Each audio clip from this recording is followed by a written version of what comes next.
que eso es todo escondido ahorita. Cuidarlo bastante. We have to be hiding because we are in a dictatorship, so we have to take care of him. Do they feel he's in danger? ¿Crees que está en peligro? Total.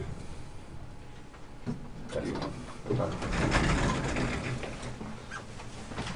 A secret location and a first interview with British television from Juan Guaido. He may be called interim president, but he is basically on the run from the security services here. Despite the swirl of accusations and denial from both sides, he dismissed a meeting with Nicolas Maduro as a waste of time. He says he believes that Maduro would do anything to keep in power. There's no doubt about it. That's almost a guarantee from a regime with so many social and political and economic demands.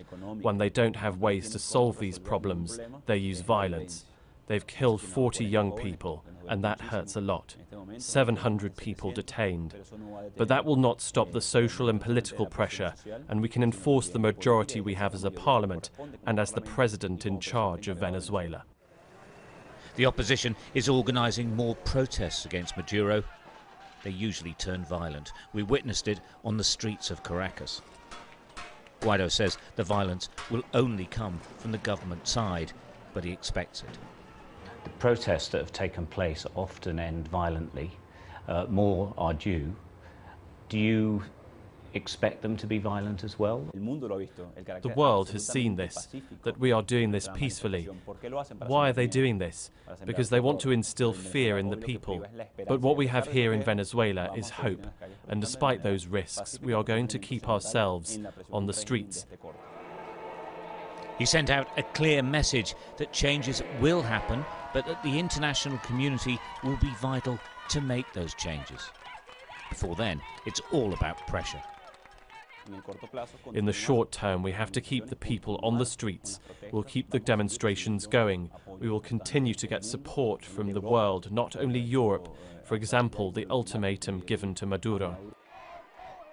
The 35-year-old has galvanised the opposition here, and his regular public appearances have kept the momentum. But it does come at a personal risk. You're obviously in a lot of danger. This is a regime that has a history of dealing with people, often violently, or at least in prison.